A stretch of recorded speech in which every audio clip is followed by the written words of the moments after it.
Alors aujourd'hui, Agnès Asser est venue, on l'a invitée. On se connaît depuis, depuis quelques années, on va dire ça comme ça.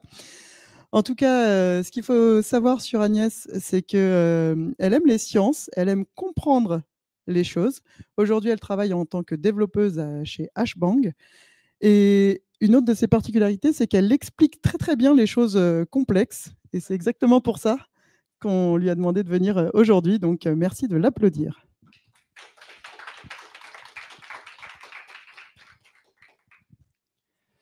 Merci.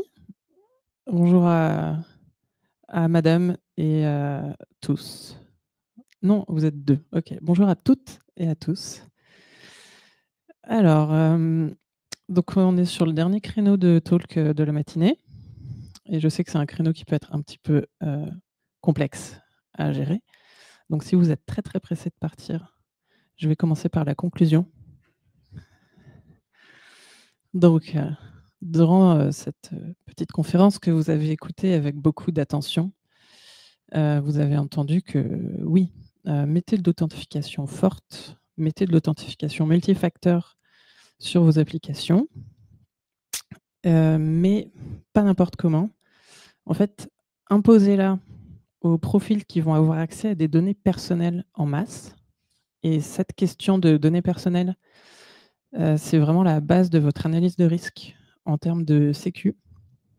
Les autres profils, vous allez leur proposer, mais pas imposer, pour des raisons, que j'ai expliquées.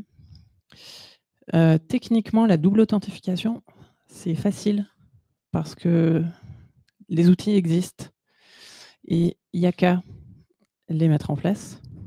Mais la double authentification, c'est très difficile parce que c'est la vraie vie et donc il y a une grosse question d'expérience utilisateur et d'accessibilité qu'il faut vraiment prendre en compte. Maintenant que j'ai fini la conclusion, je vais passer à l'introduction. Comme l'a dit Sarah, je m'appelle Agnès, je suis développeuse full stack web depuis une quinzaine d'années. Je viens du PHP, comme beaucoup de gens ici, mais depuis 4 ans, mon langage de prédilection, c'est le Python. Techniquement, je ne suis pas tellement spécialisée en sécurité, plutôt en accessibilité et en HTML, CSS sémantique. Donc je suis par exemple ce genre de personne qui n'aime pas les SPA. Mais c'est pas grave, on peut s'entendre quand même. Actuellement, donc, je suis salarié sociétaire de Hbang, qui est une coopérative lyonnaise, une SCOP spécialisée en Python et en Django. Django, c'est le symphonie de Python, si on résume beaucoup. Mon client principal chez Hbang, c'est le secteur public, via le programme Betagouv. Il se trouve que c'est un contexte où on est souvent amené à manipuler des données perso, parfois des données perso sensibles. Et donc, en fait, c'est dans ce contexte-là que j'ai été confronté à toutes ces problématiques de double authentification pour la première fois. Et aussi, j'ai des enfants. Donc voici l'œuvre de ma fille qui me représente en train de faire cette expression que mes anciens collègues ici présents reconnaîtront sûrement. Donc c'est l'expression que je fais assez souvent quand je m'occupe de reprendre du CSS de quelqu'un qui n'aime pas le CSS, ou malheureusement quand je m'occupe d'accessibilité et de traitement de données personnelles. Voilà. Moi, je ne suis pas du tout portée sur l'IA générative. Donc, dans cette presse, il n'y a aucune image générée par IA. Et j'ai, vous avez peut-être remarqué pendant les talks précédents que je fais de la broderie pendant que je vous écoute. Et en fait, je fais de la broderie pour vous écouter parler. Et donc, en fait, toutes les images d'illustration que vous allez voir sur les intros de mes parties, c'est moi qui les ai brodées, pixel par pixel. Et donc ça, c'était Mixit l'an dernier. Voilà. Alors, comment je vais vous parler aujourd'hui. D'abord, on va faire des définitions, très classiquement, pour être sûr qu'on parle bien de la même chose. Ensuite, je vais je vais contextualiser en râlant. Donc, pourquoi est-ce que j'estime que c'est important de se préoccuper de double authentification? Ensuite, un passage rapide sur la technique pour que vous compreniez comment ça marche, pour que vous ayez les bases, pour que vous puissiez aussi capter ce qui se passe quand ça ne marche pas. Et enfin, un retour d'expérience d'implémentation réelle, au pluriel, et des ouvertures du sujet vers des problématiques plus larges et plus concrètes. Voilà, allons-y. Pour la première partie, de quoi on parle? Qu'est-ce que c'est l'identification? L'identification, c'est dire qui on est. Par exemple, je suis Céline Dion. On voit que là, on peut dire n'importe quoi. Donc, il manque quelque chose. Et qu'est-ce qui manque? Ce qui manque, c'est la preuve, c'est l'authentification.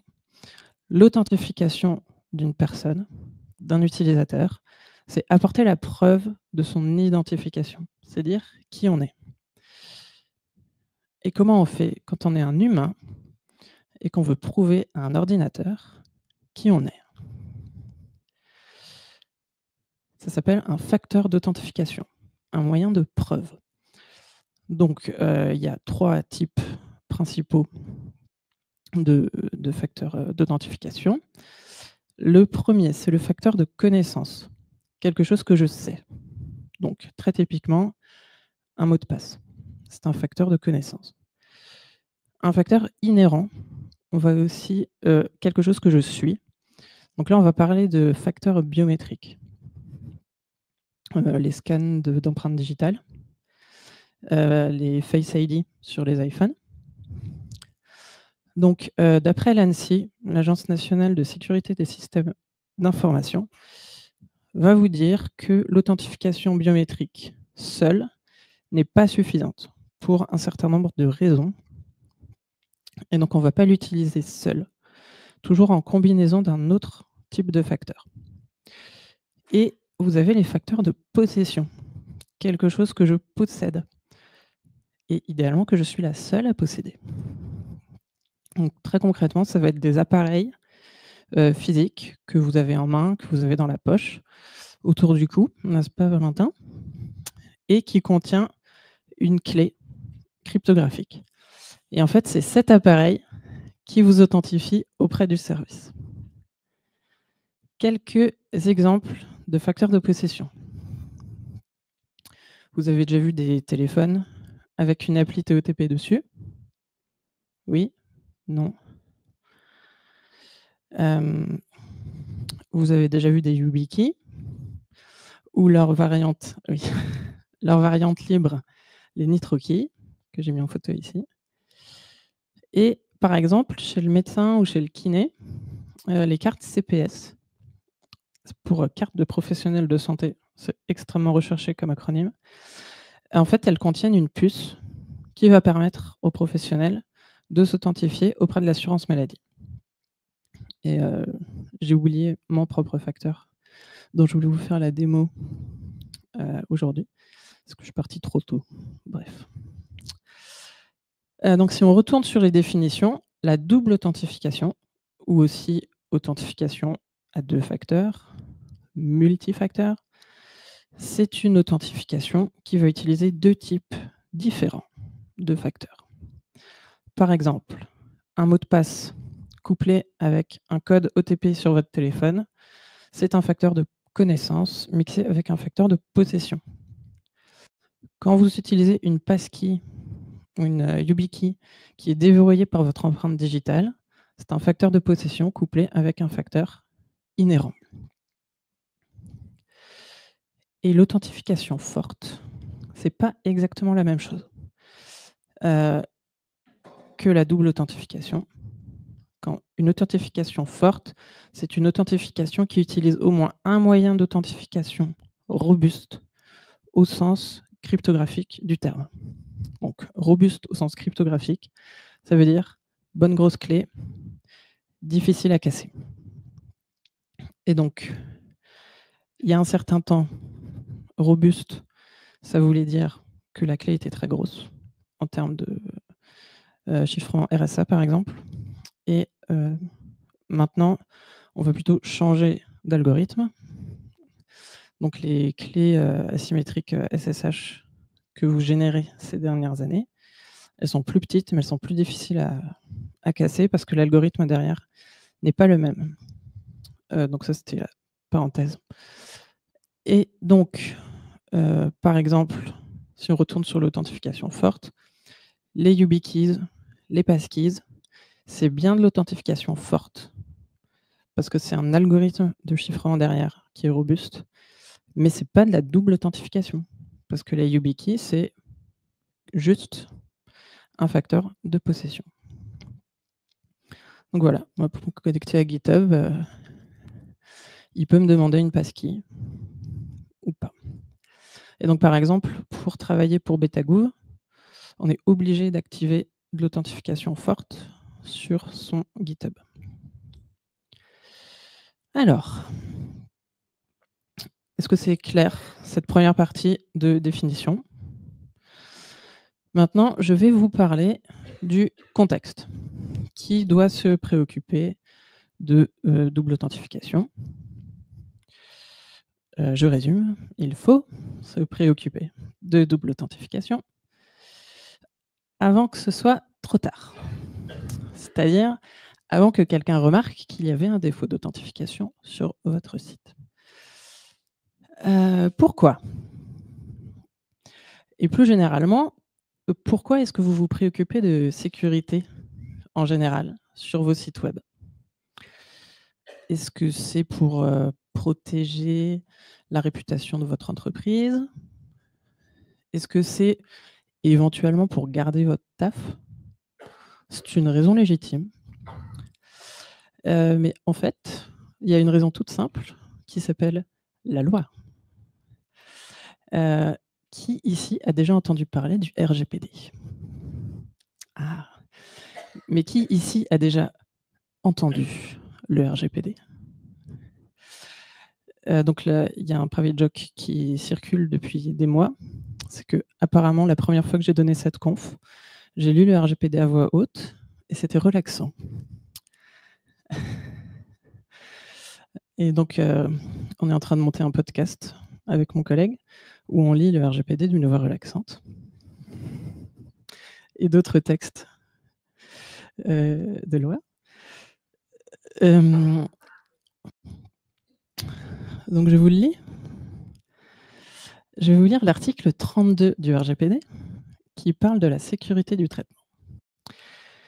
Compte tenu de l'état des connaissances, des coûts de mise en œuvre et de la nature, de la portée, du contexte et des finalités du traitement, ainsi que des risques, dont le degré de probabilité et de gravité varie, pour les droits et libertés des personnes physiques, le responsable du traitement et le sous-traitant mettent en œuvre les mesures techniques et organisationnelles appropriées afin de garantir un niveau de sécurité adapté au risque. Merci. En attendant que notre podcast sorte, je vous propose d'aller lire le RGPD, mais pas tout, parce que en fait, grammaticalement, c'est quand même pas fun. Là, j'ai mis que le début de la phrase et je me suis arrêtée quand j'avais attrapé la proposition principale.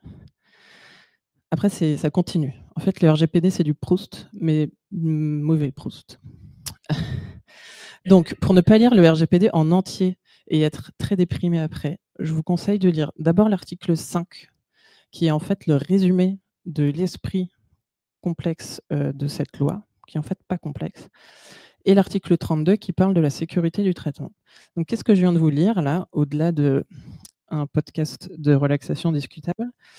C'est que le RGPD, en fait, ça parle d'autre chose que de mettre des bannières de cookies. Et si ça se trouve, ça ne parle pas du tout de bannières de cookies. En fait, le RGPD, il parle de gens. Il parle de personnes en chair et en os comme vous et moi. Et tout l'esprit de cette loi, c'est de protéger des gens qui habitent en Europe. Personne physique, ça veut dire personne en chair et en os. Le RGPD, il n'est pas là pour protéger votre entreprise. Il est là pour vous protéger, vous et tous les internautes de l'Union européenne. Et pour ça, il va parler de risque, il va parler de sécurité. Et il dit que vous devez adapter votre niveau de sécurité au niveau de risque. Donc si on résume, la sécurité de vos systèmes informatiques, c'est une obligation légale. Et en fait, ça change un petit peu la manière de voir les choses, je trouve, quand on commence à se poser les questions de cette manière-là. Alors, parlons de risque. Est-ce que vous avez déjà entendu parler de matrice d'analyse de risque et de matrice de risque? Si vous êtes déjà intéressé à ce sujet-là, vous savez qu'un risque, c'est la combinaison d'une probabilité d'occurrence d'événements indésirables et de la gravité de l'impact de cet événement indésirable. Et donc, en fait, on analyse les risques en analysant ces deux composantes. Est-ce que c'est probable et est-ce que c'est grave? Et donc, quand on parle de vol de données personnelles, qui est un événement indésirable, quelle est la probabilité que ça se produise et quel est l'impact? Je pense que vous êtes au courant que la probabilité est très élevée parce que le sport national du dark web, c'est le vol de données perso.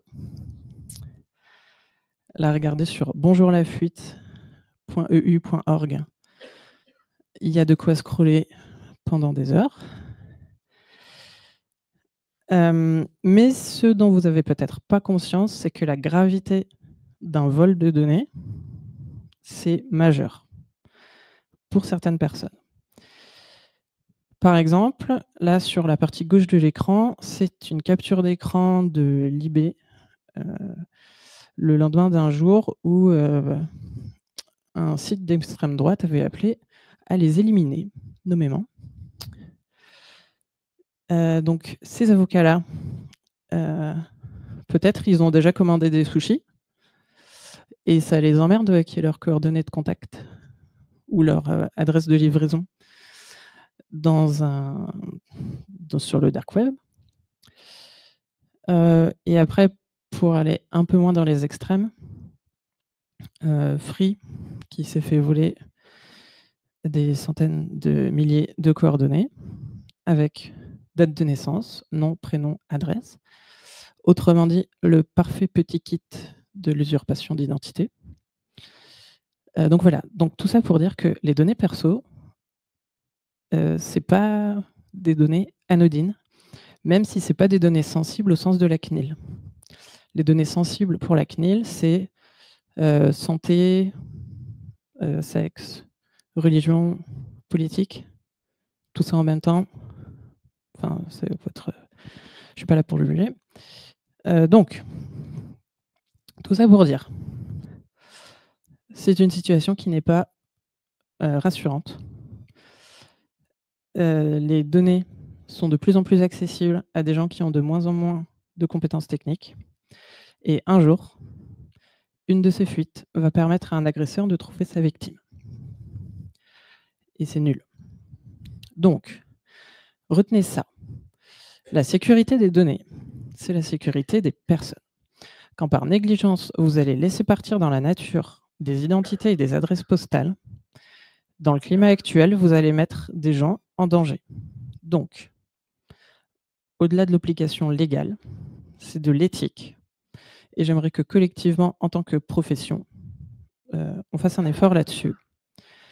Pas comme, par exemple, la Caisse nationale d'assurance vieillesse, qui s'est fait voler 370 000 adresses postales plus date de naissance. Elles ont tenté de minimiser en disant « ça va, aucune donnée bancaire n'a été volée ». Et à la fin, ils se sont excusés, donc c'est bon.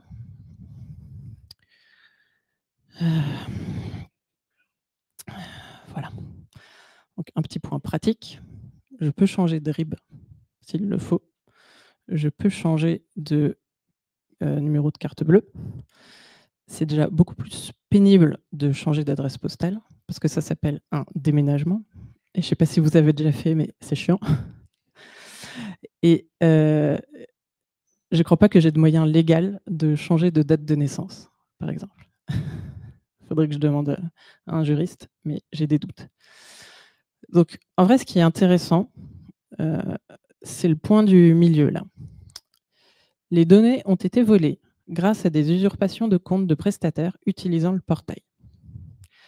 Et ça, en vrai, c'est un point que je trouve hyper récurrent dans toutes les fuites de données qui ont eu lieu depuis mi-2024, où j'ai commencé à m'intéresser d'un peu plus près au sujet.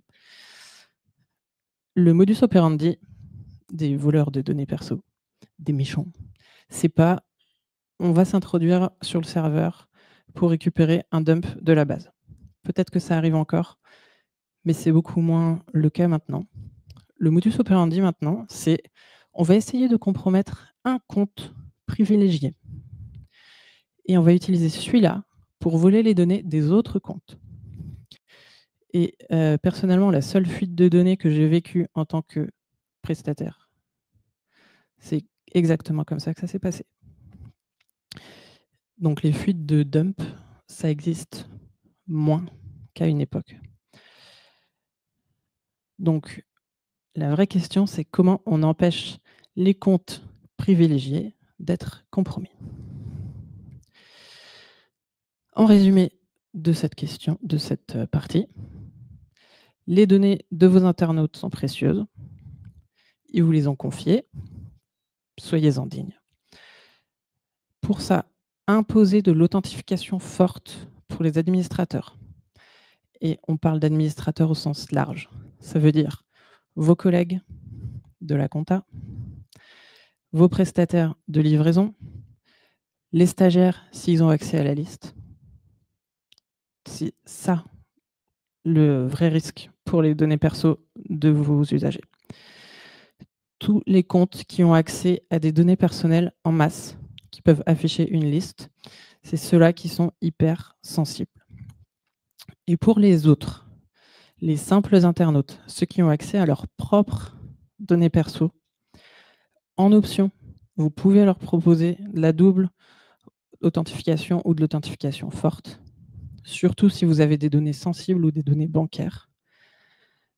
Mais le risque que finalement vous perdiez l'utilisateur ou que ça fasse baisser globalement la sécurité est trop élevé parce que ce n'est pas des pros. Et ce n'est pas forcément des gens qui sont en accord avec, qui sont à l'aise avec le numérique. Donc, retenez, imposer de l'authentification forte aux administrateurs. Et ça, c'est une reco officielle aussi de l'ANSSI et de la CNIL. Bien. On va parler technique. Qu'est-ce qui se passe quand on retourne le canevas et qu'on regarde par où passent les fils? Je vais parler seulement des facteurs de possession, parce que j'estime qu'en 2025, surtout chez Bedrock, a priori, vous savez stocker un mot de passe, n'est-ce pas? La partie biométrie, c'est un peu à part et c'est pas forcément hyper intéressant parce que ça marche pas tout seul. Donc, je vais vous parler des facteurs de possession. Il y a deux catégories qui se dégagent. Toutes les stratégies symétriques et toutes les stratégies asymétriques. Quelle surprise. Alors, pour parler du symétrique, je vais parler de TOTP. Donc, vous avez déjà vu ce genre d'interface. Mais est-ce que vous savez qu'on peut faire marcher TOTP sur un porte-clés ou sur une carte? Regardez cette petite vidéo qui nous est apportée par la technologie. Donc, on appuie sur le bouton, ça affiche un code TOTP.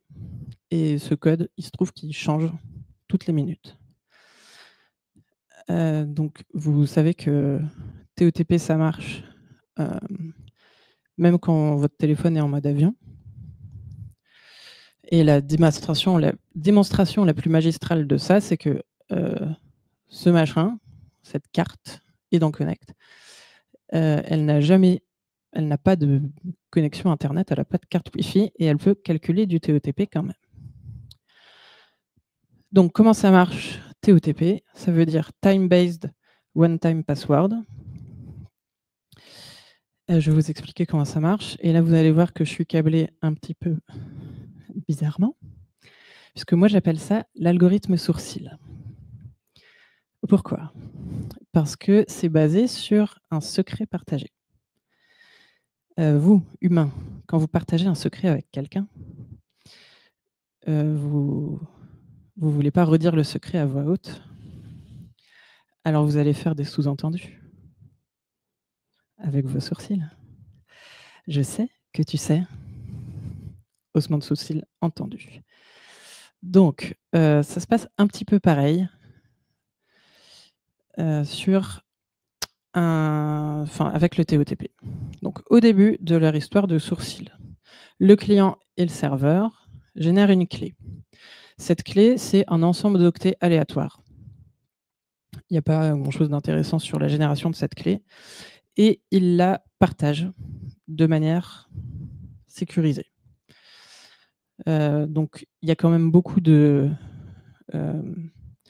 risques au moment de ce premier échange de clés. Mais une fois que c'est bon, le secret est partagé, go. Qu'est-ce qui se passe si un humain ou une humaine veut s'authentifier avec son téléphone qui a du TOTP? Eh bien, au lieu de se faire des petits hochements de sourcils pour faire passer les infos, ils vont faire des petits jeux mathématiques. Donc, ils prennent leur key, ils le concatènent avec la clé. Je résume beaucoup. Hein. Ensuite, ils hashent avec un algorithme SHA-1. Et ça donne de la soupe d'octets qui est ensuite transformée de manière déterministe en un code à 6 chiffres que l'humain transmet au serveur. Et ensuite, le serveur fait les mêmes calculs et trouve la même chose. Donc, a priori, l'humain était en possession du téléphone qui connaissait la clé secrète. Et on y va. Donc ça, c'est quand ça marche. En fait, je vais vous expliquer des trucs, mais je n'ai pas du tout lu mes notes. Donc, je vérifie juste que je n'ai rien oublié. Donc, la sécurité de tout ça, ça repose sur le fait que ces mots de passe, en soi, ils ne sont pas robustes, mais ils ont une durée de vie très courte. Donc, il y a peu d'intérêt à les choper via un keylogger ou à faire de la brute force dessus. Par contre, la clé secrète, celle-là, elle est intéressante pour les méchants. Donc, en réalité, c'est un petit peu plus compliqué que ça. Donc, par exemple, je vous ai dit qu'on concatène l'heure qu'il est avec la clé. En vrai, on concatène l'heure qu'il est avec le nombre de steps, le nombre de pas qui se sont écoulés depuis l'origine du monde, le 1er janvier 1970. La durée du pas peut changer. Habituellement, c'est 30 secondes. On peut avoir 1 minute, on peut avoir moins. L'origine du monde, on peut la changer. Donc, en fait, tout ça, c'est des paramètres de l'algorithme qui sont partagés après quand vous scannez le QR code entre le client et le serveur. On peut avoir 6 ou 8 chiffres. On peut en avoir plus. À partir de 9, ça commence à être moins sécure parce que le dernier chiffre est moins aléatoire. On peut avoir une tolérance parce que tout ça, c'est quand même basé sur le fait que le serveur et le client sont à la même heure. Et vous avez vu la petite carte en vidéo que je vous ai montrée tout à l'heure. Celle-là, globalement, elle n'est pas à l'heure. Donc, on peut garder un état de déviation, drift, et une tolérance pour dire j'accepte le mot de passe du créneau d'après et du créneau d'avant, en plus du mot de passe de maintenant. Et ça, pour comprendre la config, il faut quand même savoir de base comment ça marche. Donc, c'est bien de se poser la question et de revenir aux fondamentaux. Comment ça marche, en gros, pour pouvoir comprendre l'implémentation et les détails d'implémentation. Et c'est pareil pour la crypto asymétrique. Donc, je ne vous réexplique pas. Enfin, vous avez déjà généré une clé SSH. Vous avez déjà utilisé une clé SSH. Je le sais. Le principe de la crypto asymétrique avec une clé privée et une clé publique, c'est que vous avez des paires de clés, dont une s'appelle la clé privée et que vous gardez pour vous, et l'autre s'appelle la clé publique et qui est partagée. Le principe, c'est qu'il y a de la magie mathématique faite par des gens qui ont des très gros cerveaux, qui fait qu'un message que vous signez avec une clé privée, vous ne pouvez le déchiffrer qu'avec la clé publique correspondante. Et à l'inverse, un message que vous chiffrez avec une clé publique ne peut être déchiffré que par la clé privée correspondante. Et les applications ne sont pas les mêmes selon qu'on chiffre avec la clé privée ou avec la clé publique en premier. Si vous chiffrez avec une clé publique, ça vous permet de faire des messages confidentiels dont vous voulez être sûr que seul votre destinataire pourra la lire. Et à l'inverse, signer un message, je suis Batman, j'utilise ma signature, j'utilise ma clé privée, ça donne un message signé, et après, pour authentifier, vous voyez où je veux en venir? Que c'est bien moi, Batman, qui ai chiffré le message, les autres peuvent utiliser ma clé publique qui est connue pour dire « Ok, j'ai bien déchiffré ce message signé avec la clé publique de Batman, donc c'est bien Batman qui a envoyé le message au début. » Et c'est cool, ça marche très très bien et c'est vraiment la base de tout Internet. Il faut voir toutefois que la génération des clés privées, clés publiques, c'est beaucoup plus complexe que la génération d'une simple clé secrète comme on a fait en TOTP. Et donc, souvent, le principe, c'est qu'on va faire des petits échanges avec de la crypto asymétrique pour mettre en place des tunnels de chiffrement symétrique. Là, comment ça marche? L'authentification d'un humain avec de la crypto asymétrique. C'est de la signature, donc c'est le Batman de tout à l'heure. Moi, j'appelle ça l'algorithme de la star et du fanboy. Que se passe-t-il au début? Au moment où on active l'authentification par NitroKey, par exemple, la clé, on génère une paire de clés privées publiques et c'est la clé publique qui part sur le serveur et la clé privée qui est gardée sur la YubiKey. Ensuite, comment ça se passe? Il faut imaginer que à droite, le serveur, c'est le videur de boîte de nuit qui empêche les méchants, enfin, qui vérifie qui rentre dans la boîte. Et voici venir la star avec ses lunettes de soleil qui veut rentrer en boîte de nuit. Le videur, il est hyper fan de cette star. Mais il doit quand même vérifier que c'est bien qui elle prétend être. Donc elle lui dit « Oh là là, est-ce que c'est vraiment toi? Est-ce que, s'il te plaît, tu pourrais me faire un autographe? Signe la photo de mon chien, s'il te plaît. » Et donc il sort la photo de son chien de sa poche et il la donne. Ce à quoi la star répond « Et je suis venu avec mes accessoires. » Mais bien entendu. Et elle signe la photo du chien et elle la donne au client, au serveur, pardon. Donc, on a un message signé qui revient. Et pour vérifier que le message signé a bien été signé par la personne qu'on veut authentifier, on utilise la clé publique de la star et on retrouve le teckel. Donc voilà, ça c'est le principe de l'authentification par crypto asymétrique. Dans la vraie vie, ça s'appelle un challenge. Donc, dès que vous entendez challenge, c'est le principe de je t'envoie une photo de teckel et tu signes la photo de teckel. Et en vrai, c'est pas vraiment une photo, c'est un message aléatoire. Mais grâce à moi, vous allez penser au teckel à chaque fois qu'on va vous parler de chiffrement par clé. Et c'est la vie que j'ai décidé de mener. Donc, on s'est bien amusé avec les photos de teckel. Mais dans la vraie vie, vous n'avez pas besoin de connaître tous les détails. On revient à la partie où c'est bien de connaître les bases, savoir comment ça marche en gros, pour comprendre pourquoi ça ne marche pas. La crypto, c'est pas comme les gâteaux. On ne fait pas maison.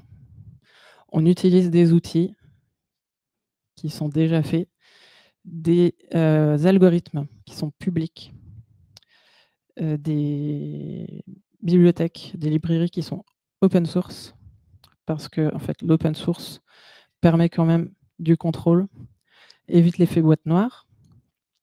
Voilà. Et donc cette photo, je l'aime beaucoup. C'est un banana bread qui a mal tourné et qui s'appelle le banana spread. C'était en 2020. On a fait beaucoup d'expériences en cuisine, comme tout le monde. Et cette photo est incroyable. Bien. Donc voici la dernière partie, celle où on va mettre tout ça en pratique. En pratique, l'or et le parpaing de la réalité sur les tartelettes aux fraises de nos illusions. Merci Boulet. C'était obligé. Donc dans la vraie vie, c'est très facile parce qu'il y a des outils qui font le taf. Dans la vraie vie, c'est très difficile car c'est la vraie vie. Donc moi, je vous ai dit, je fais du Django. Donc j'ai 2-3 packages qui font bien le boulot. Donc là, mon modus operandi typique, c'est install Django two-factor auth. Donc on n'est pas comme en Ruby. Les packages ont généralement des noms logiques. Désolé pour les gens qui font du Ruby, mais le seul package en Ruby qui a un nom logique, c'est Savon. Et c'est très très bien vu, mais quand même. Oui, des gems, pardon. J'ai fait du Ruby aussi. Ensuite, on suit la doc une fois qu'on a installé notre truc, et ça marche. Ça prend 10 minutes, parce qu'on va lire les messages au milieu. Ça marche, mais en vrai, c'est pas ouf quand même. Quelqu'un a dit un jour qu'une bonne interface, c'était quelque chose qui était rapide, clair et cohérent.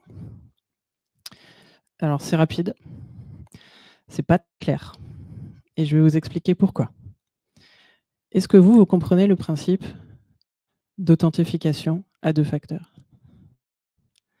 Est-ce que vous pensez que votre mamie serait à l'aise si on lui parlait d'activer l'authentification à 2 facteurs? N'oublions pas, nous ne sommes pas des gens tout à fait normaux et qu'au-delà du fait qu'on comprend le mot authentification à 2 facteurs, même nous, je pense qu'on ne dirait pas générateur de jetons, ni même jetons, pour parler d'un code à 6 chiffres. Donc on a un petit problème de jargon et de traduction. Et on a un gros problème de design. On n'est pas du tout cohérent avec la charte. Moi, j'ai travaillé pour un syndicat plutôt typé à gauche, avec une charte graphique plutôt très rouge. Il n'y a aucun pixel qui a allumé un seul pourcentage de rouge là-dessus, à part le blanc. Donc voilà, donc, en résumé, mon travail en général, c'est de mettre à la charte ce genre de trucs. Par exemple, je peux vous raconter un petit incident de prod que j'ai eu. J'ai honte.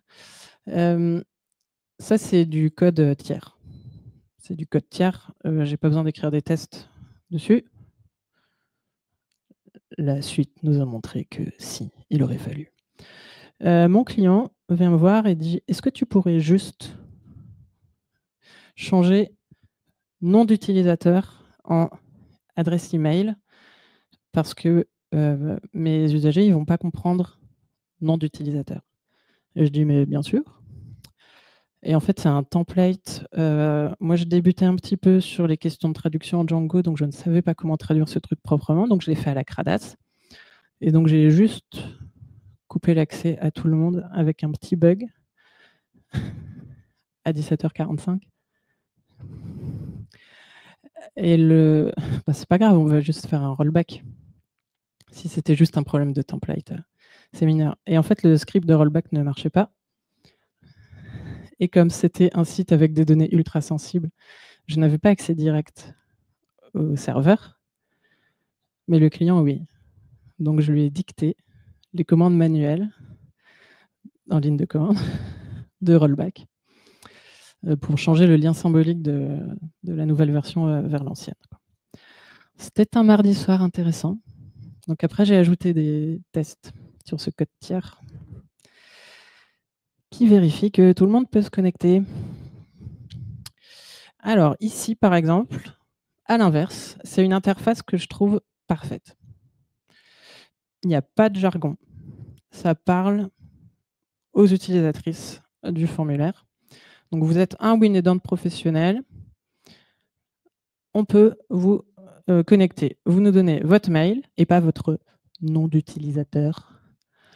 Vous donnez votre code temporaire généré toutes les minutes par votre carte. Et ça marche. Enfin, ça marche vraiment très très bien. Il n'y a pas de jetons. On ne parle pas d'authentification. Parce que c'est des aidants professionnels, mais ce n'est pas des professionnels du numérique. Et ça, hyper important. Donc moi, mes devoirs de vacances, la prochaine fois que j'ai des vacances, je vais préparer par web les vacances d'après. Je vais retraduire ce module pour mettre code temporaire à la place de jetons. Parce que l'open source fait que si on a des propositions à faire, on peut les faire. Et c'est cool. Ensuite, dans la vraie vie, il faut penser que ça ne marche pas. Quelque chose que je connais, je vais l'oublier. Quelque chose que je suis, je vais arrêter de l'être. Et quelque chose que je possède, je vais le perdre. Par exemple, si vous avez les mains trop sèches, ça peut être très difficile de lire votre empreinte digitale. Ou si vous n'avez pas bien dormi la nuit dernière, votre iPhone ne vous reconnaîtra pas. Donc c'est aussi pour ça que les facteurs biométriques, c'est pas à utiliser tout seul, c'est parce que c'est pas forcément fiable. Là-dessus, j'ai pas de solution miracle. En fait, ce que je vous conseille fortement, c'est de formaliser ce qui doit se passer. J'ai un utilisateur qui a perdu son téléphone. Qu'est-ce qu'on fait? Qu'est-ce qu'on doit faire?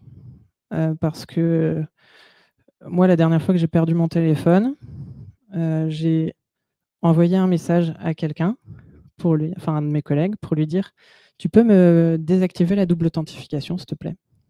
Et en fait, c'est exactement ce que ferait quelqu'un qui voudrait usurper mon compte. Donc, il faut prévoir une autre manière de réauthentifier la personne, même si elle a perdu tous ces autres facteurs.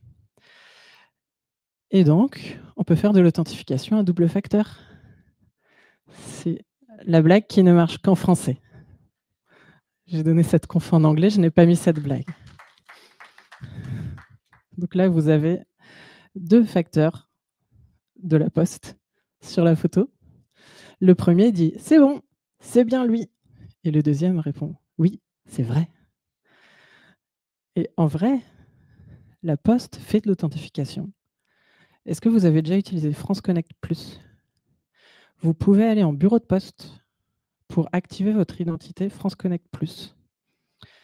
Et donc ça, c'est un vrai truc. Ça s'appelle de l'authentification par tiers de confiance. La poste joue le rôle de tiers de confiance en disant « Oui, cette personne existe, je l'ai vue et elle avait une carte d'identité. » Voilà. Donc, je déborde, mais c'est important. On rigole bien, mais il faut que je vous parle d'accessibilité. Et c'est l'URSSAF qui va prendre. Parce que juste avant de préparer ces diapos, j'ai voulu me connecter à Page Emploi pour déclarer la nounou de mon fils, qui fête son anniversaire aujourd'hui. Non, pas... Ah oui, je crois que tu disais le prénom de la grande sœur. Donc, Page Emploi, ils ont un nouveau site qui est en expérimentation et qui a dû être codé en 2024-2025. Et ils ont ajouté de la double authentification par envoi de code par mail. Donc, ce n'est pas hyper robuste, mais c'est OK en termes d'expérience utilisateur. Parce que normalement, ça marche. Disons que normalement, c'est plus facile pour quelqu'un de non technique d'aller chercher ses mails et de recopier 6 chiffres que d'installer une appli qui génère du TOTP. Mais il y a beaucoup de trucs qui ne vont pas. Le champ texte n'est pas relié à son libellé. En 2025, c'est impardonnable. La case à cocher n'est pas reliée à son libellé. L'image, le logo, n'a pas de texte alternatif. Et elle n'a même pas d'attribut alt. Ça veut dire que le lecteur d'écran qui analyse la page, il va lire le nom du fichier. Donc ça va être horrible. S'il y a un parent aveugle qui doit saisir son truc, il ne peut pas. Et le titre et la favicon de la page sont incohérents avec le reste. Donc je fais ça de temps en temps, je fais des audits d'accessibilité sauvage sur les sites que je traverse, et je fais cette tête. Donc c'est pas très bon pour l'attention.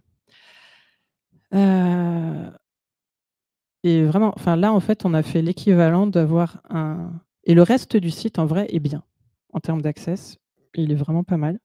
Mais là, on a fait l'équivalent de... On a un bâtiment super accessible, mais on a mis un petit escalier à l'entrée parce que c'était joli. Et donc, en fauteuil roulant, on ne peut pas rentrer dans ce bâtiment. Donc, l'accessibilité, c'est la grande oubliée de la sécurité. Mais en vrai, c'est la grande oubliée de toute l'industrie de la tech. Tant qu'on n'a pas une obligation légale de le faire, globalement, la stratégie, c'est de... On s'en fiche. Et j'aimerais bien que ça change. Au moins pour les bases. Ça, c'est une capture d'écran de MDN. Là, il y a écrit « Lorsqu'on ajoute des champs de formulaire sur une page, le minimum, en termes d'accessibilité, consiste à ajouter les libellés correspondants avec des éléments labels. » Même Mozilla dit que c'est le minimum. Et ce n'est pas compliqué. Donc, s'il vous plaît,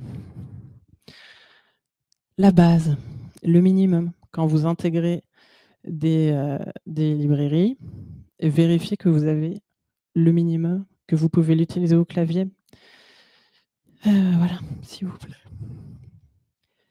Sinon, sous couvert de sécurité, vous allez exclure encore plus ces internautes qui ont déjà une certaine lassitude à naviguer sur Internet. La conclusion, vous la connaissez déjà. Oui, authentification multifacteur, mais pas n'importe comment. C'est fastoche techniquement, ne réinventez pas la roue. Et posez-vous beaucoup de questions sur l'expérience utilisateur et sur l'accessibilité. Merci de votre attention.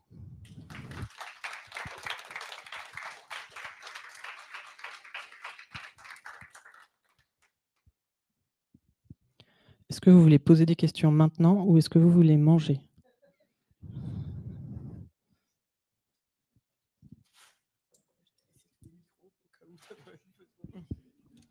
Est-ce qu'on a des questions par les gens qui suivent sur YouTube? Il y avait combien de personnes connectées? Je demande. Plein, voilà, on me dit plein. Est-ce qu'il y a des questions dans la salle? Les gens qui ne sont pas encore en train d'avoir trop faim? De penser au repas. Je pense que même Agnès a faim peut-être. On a des questions en ligne ou pas? Sinon, tout va bien. Ok, cool. Merci encore d'être venu jusqu'à nous parler de tout ça. Merci à vous.